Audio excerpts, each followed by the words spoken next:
Okay, so before we go into sort of the youth sermon, it's lovely to see Annette and Maria. Thank you for joining us as well. Lovely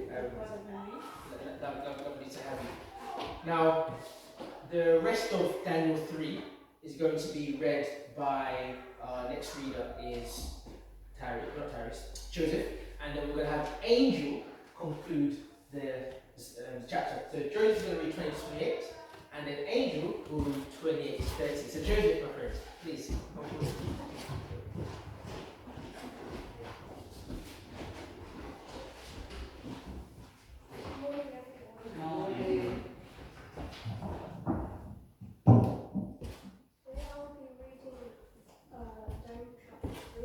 Verses 20 to 28.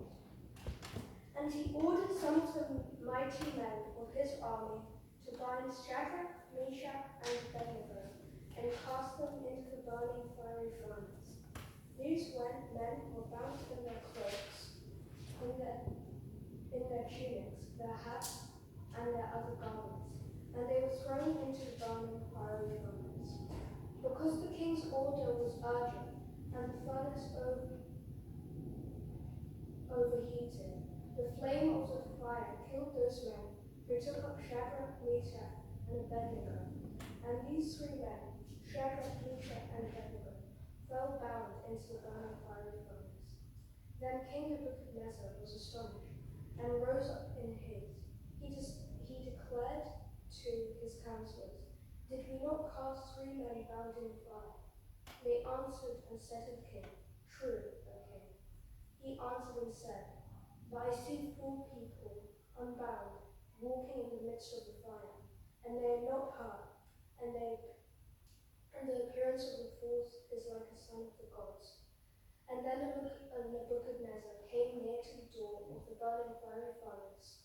He declared Shadrach, Meshach, and Abednego, servants of the Most High God, "Come out and come here." And Shadrach, Meshach, and Abednego came out from the fire. And the satraps, the prefects, the governors, and the king's counselors gathered together and saw that the fire had not had any power over the bodies of those men. The hair of their heads was not singed, and their cloaks were not harmed, and no smell of fire had come upon them. Nebuchadnezzar answered and said, "Blessed be the God of Shadrach, Meshach, and Abednego, who has sent his angel and delivered his servants who trusted him, and set aside the king's command, and yielded up their bodies, rather than serve and worship any god except their own gods."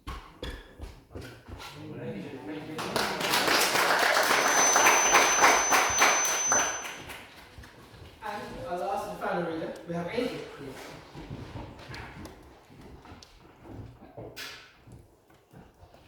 Morning, church. I'll be reading from Daniel verses 20 to 30. Nebuchadnezzar answered and said, "Blessed be the God of Shadrach, Meshach, and Abednego, who sent his angel and delivered his servants, who trusted in him, and set aside the king's command, and yielded up their bodies, rather than serve and worship any god except their own God. Therefore I make a decree: any people, nation, or language that speaks anything against the God of Shadrach, Meshach, and Abednego shall be torn limb from limb, and their houses laid in ruins. From there is no other God who is able to rescue in this way." Then the king promoted Shadrach, Meshach, and Abednego in the course of battle. Amen.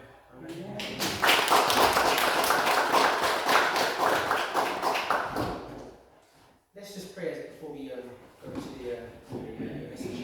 Father God, thank you for being such an awesome God. Just as you saved, your sons, your servants, Shadrach, Meshach, and Abednego from the fiery furnace. There are many of us, Father God, in life who don't know exactly what everyone's going through. Some may be going through their own fiery furnace or their own troubles, Father God. But just like you did then, Father God, you do now, because it says in your word that you are the same today, yesterday, and forevermore, Father God. And we thank you, Father God, that you can save all of us here, our families and our friends from all the trials and tribulations that we go through. Bless the message that you have given me, and let it bring glory to your name. In Jesus' name we pray. Amen. Amen. So, as I said before, I chose that scripture because the story, I believe, gives a powerful message on their faithfulness to God. And one thing I wanted to encourage the young people with is a simple message. It's just focusing their eyes on God and staying faithful to Him. Now, I know that growing up, there are different, for myself growing up, there were different distractions that there are then than there are now. And it's not easy for young people now. There's many different distractions. It can be from, the music that they listen to. It can be due to the drugs or the alcohol that is out there. It's not just when they get to 18 and 20 that they start drinking. It happens from a younger age. There can be just bad influences from people. I don't know if some of you have even heard that, especially in South London, there's been a lot of kidnappings of kids. And things like this, and it's sad that there's so much things trying to attack the young people. And the church, we have the love of God in us, and it is our job as the people of God to look out for them.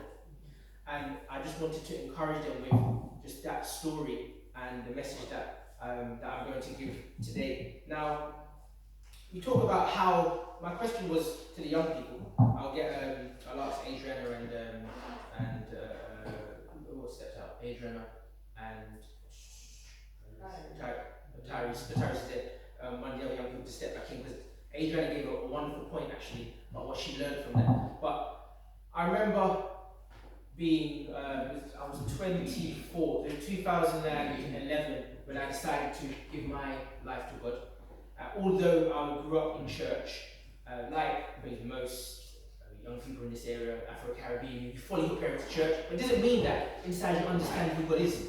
And through my own sort of trials and tribulations, I got to sort of experience who was there for me in those difficult times. So, I found that God to be that compass, the sat-nav, who guides me to where I should be going.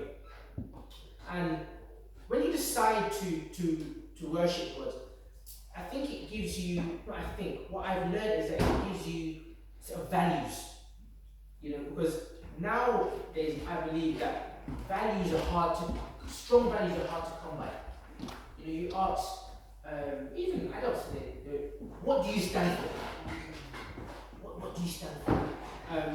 And giving your life to God allows then the values to flow from that. For example, love, honesty, hard work, sincerity, patience, and many other values, I think, flow from when you decide to give that your heart and your life to God. And those then values, they influence how you treat yourself and you treat others. So sometimes we're speaking to people and you think, why is that person speaking to me that type of way? But look, what I've learned, and it's taken me a while to learn, is that you're not always treated disrespectfully by others because there's a problem with you, but sometimes it's how they're feeling. And that's where it's quite backwards, I think, because as a Christian, I suppose we're supposed to then go, okay, I'm treated like that, but let me then show you love. But our natural reaction is like, hey, speak to me like that. Who do you think you are? And yeah, although we're not supposed to be pushovers, because I don't want to be a pushover, and I don't think as Christians we should be pushovers. However, I think you can show love without being a pushover. And it's a skill that I'm still learning today as well. Now, how you treat yourself, how you treat others, and that your relationship with God, I think it then gives you that sort of anchor, that reference. So, although I've given my life to God, there are times when I'm not fully focused. I might drift left or I drift right. But you get that. You ever feel that pull, that tug? Hey, Jonathan, come back this way.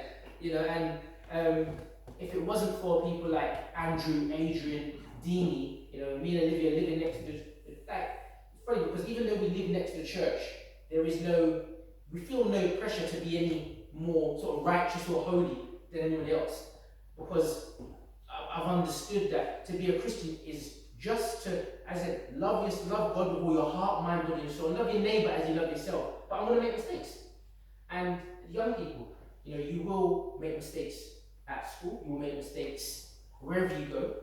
And there will be many people that will ask you to do this and do that. But when you decide, it's not for me to say you must be a Christian, but it's for you to realize that in here. Because I can't make you a Christian, nobody here can, so it's only God. And once you've made that decision, it will give you a good grounding. That sat-nav, that direction in which you want to go. And I remember, most of you here know Andrew, and he said to me, John, know your priorities in life. He said, for me, it is, first of all, number one, God. Then I've got to make sure that I'm okay personally and in my family. And that resonated with me because as I got married, before I was married, it was all about me. Me. How is Jonathan going to be the best footballer? How is he going to? But now I've been married, I've got a focus to love my wife. However, we know that sometimes whether you have children or whether you're married, loving the people close to you is sometimes harder than loving people who you don't even know. And I can only do that through the grace of God.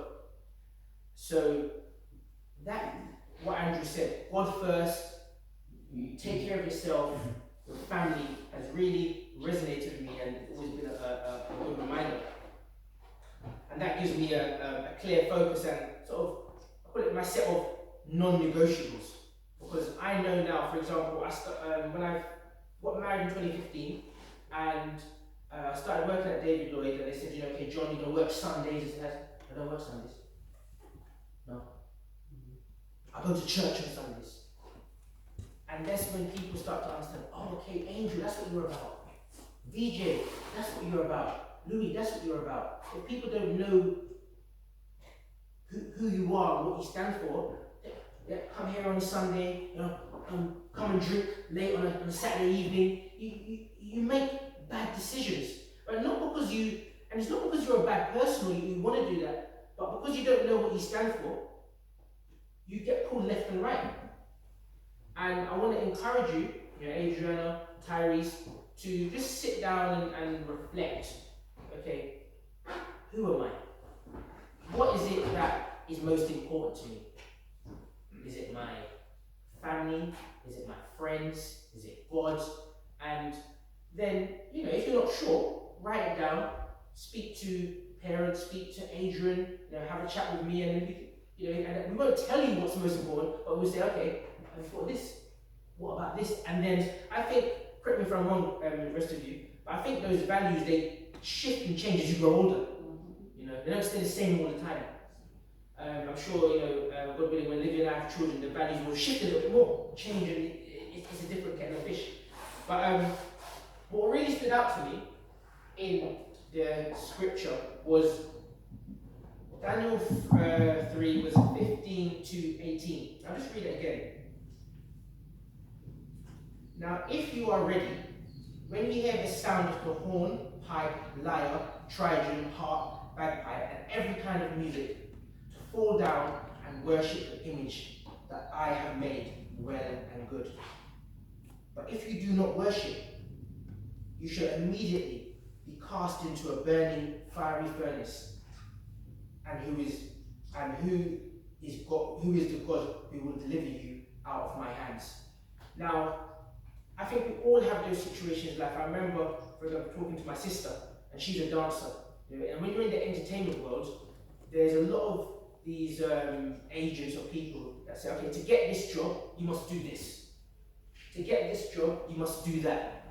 And something like when you're young and you're in the industry, obviously you want to be not just famous, but you want to do well. And something you don't realise, you take a step back. Actually, what that person asked me to do didn't represent myself as a human being or a female very well, and you come across it might be sexually inappropriate or just something that you didn't really want to do. And she said that my sister, as her relationship grew with God, she then got to know, okay, there's certain, even though she really wants to progress in her dance career, there's certain jobs that she would say no to, even if the money was really good. And it's so, sometimes it's disguised, those distractions. You know when God says they come in like the sheep dressed in the wolf's clothing. You're standing in front of someone who's like, looks so wonderful, but they're fooling you. I mean, it's happened to me many times, and you sit back and sometimes you beat yourself up, feel guilty. Why did I do that?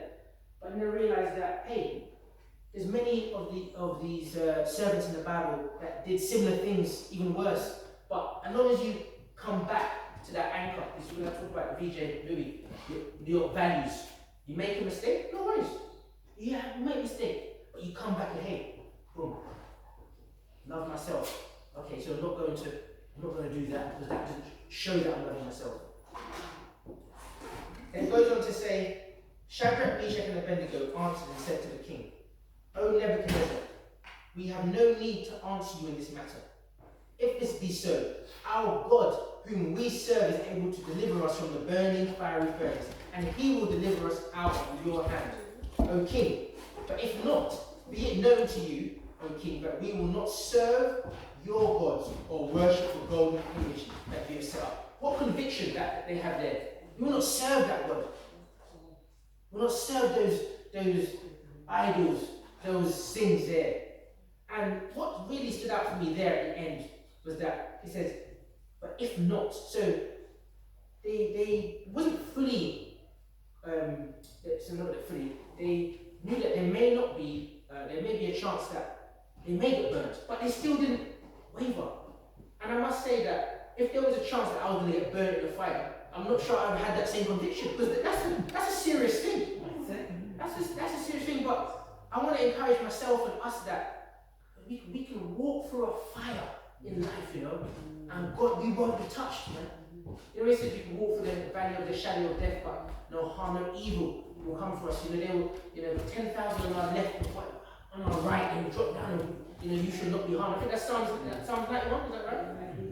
This is beautiful. And Adrian, I think a few weeks ago, he mentioned that, those miracles and those promises that God had then, they still have now, they still have now. They happen in a different way. Life changes, but they still happen because I think I've seen it, I've witnessed it. The fact that we're all here in its own, I think, is its own miracle. We're battling against the big pandemic. You don't see it, but it's there. And my uncle died, and I think he's 49. Goodness me, how does happened? We're still standing. I'm still standing. So I have only one duty, but to serve God. Amen. and to do it in a way that is authentic. That's important. Authentic. I'm not Adriana. I'm not holy. I'm not righteous, but I have a yearning to be righteous. I'll never get to that righteousness of Jesus level until he takes me to heaven. But I want you to know that all of us here, we all make mistakes. We're all learning and growing. But as long as you say, I will not serve your gods or worship the golden image, only Jesus, I worship you. For me, this is more than good enough. More than good enough. And I think a reason why I asked Adriana to come back in and Angel was they, behind the scenes, they shared what they learned from reading scripture. And Adriana, do you mind sharing what you learned from that? Do you want to come back? Yeah, come. So you can, and Adriana, you can share that.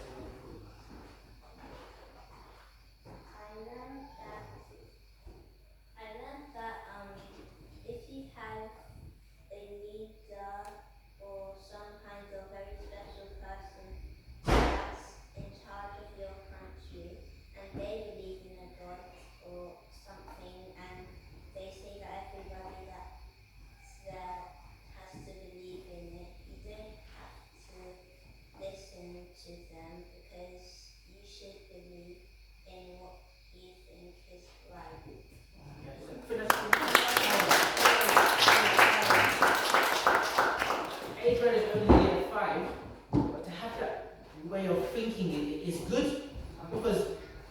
could say, hey, you must worship this.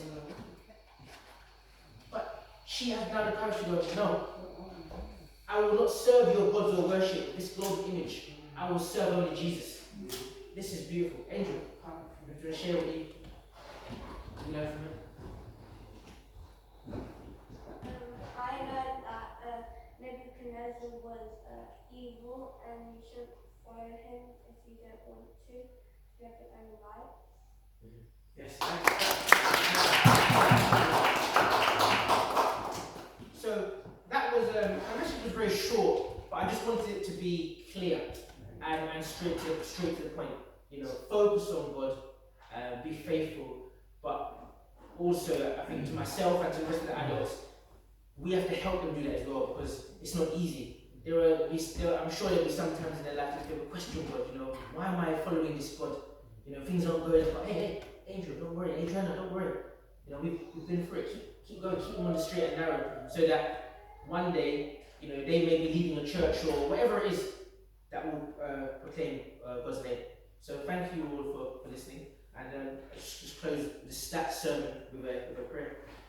Father God, just thank you for the message that you've given us, that you've shown me today, and thank you for Tyrese, for Angel, for Adriana, for Joseph, for reading your scripture so eloquently, so clearly.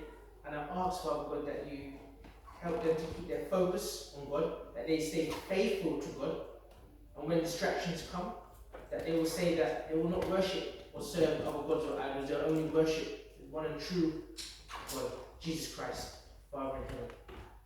And as a congregation in the church and the community, I pray that we continue to help the young people that are here, and also the young people that don't know you and don't know God, to come to you. In Jesus' name we pray. Amen. Let's stand and sing Friend of God.